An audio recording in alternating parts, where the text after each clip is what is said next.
The house in the woods. As I approached the deserted house at the end of the road, I saw a shadow. But this wasn't a normal shadow caused by trees or animals. This was the shadow of a man. The shadow was located at the window in the attic, seemingly staring me down and watching my every move. This wouldn't be so unsettling if this house hadn't been abandoned for over a century. The road I took to get here led into an isolated location in the middle of nowhere, surrounded by nothing but trees. Now, this house was quite nice for it being a century old. It had 2 floors, an attic, followed by a cellar. At least that's what the article said. The article of which I found the address of this house was from a famous serial killer. This specific serial killer was known as the Terror Swan. She was an adult dancer who would lure men into her home, hold them there for multiple weeks at a time, and when she let them go, nobody believed them because she acted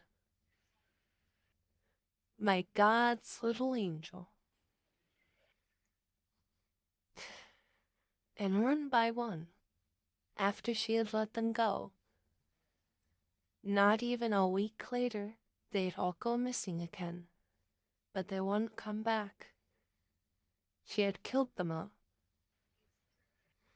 The only reason she got caught was when she killed her husband. Her husband was one of the top police officers, so his death was noticed, and he was only ever with her or the other officers of the police force. Her and her husband had an argument. Children.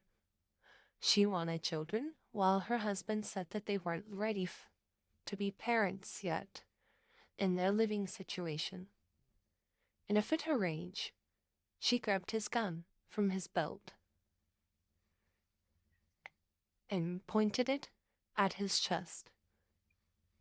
She shot 3 bullets square in his chest, killing him instantly.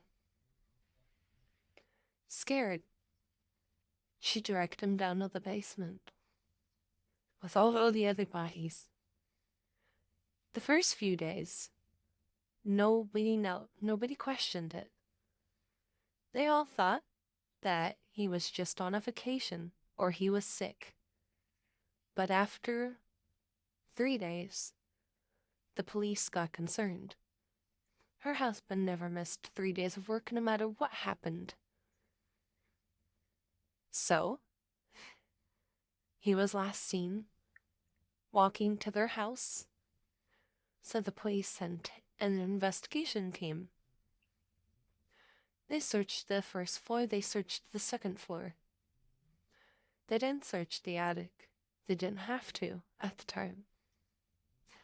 In the basement, which is where they went before they went out, thinking that nothing would be in there, the sight they saw made their blood go cold. Almost all the officers couldn't keep their lunch. On the floor, in the middle of the room, was a pile of bodies. The bodies ranged from old men to young men.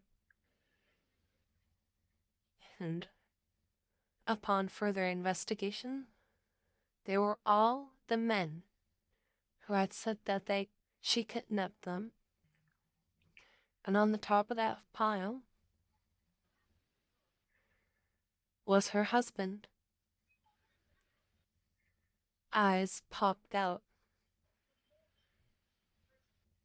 Blood everywhere on the floor. They went to the woman's workplace. They arrested her on the spot, charged her with murder and manslaughter. The next day she was executed by the electric chair. The closer I got to the house, the pit in my stomach got heavier and heavier. I had a bad feeling about the shadow in the attic, because the article said that the woman treated her brother's 3-year-old son as if he was her son. But there was one issue with that. Her nephew went missing 3 days before Christmas. Nobody knew where he went, but people who have previously visited this house claimed to hear cries and screams coming from the attic. It's coming from a child no older than 7. They say that the child screams phrases like, "Please stop," and "I want to go home." But few people hear the child. The child's not crying. The child has a dead voice that's crackly to them. This rare occasion, the child would say, "It hurts, Papa. She's hurting me." And it would be followed by a deafening scream. And the people who heard that never heard the voice until they left, no matter how long they stayed in that house. The only thing they heard was sobs. The heartbreaking sobs. A homesick kid. Nobody's ever gone to the attic. Those who have tried can't bring themselves to. Oftentimes, as they climbed the stairs, they would hear screams, along with muffled pleas coming from children to please stay out and to not enter the room, followed by screams if they got to the door.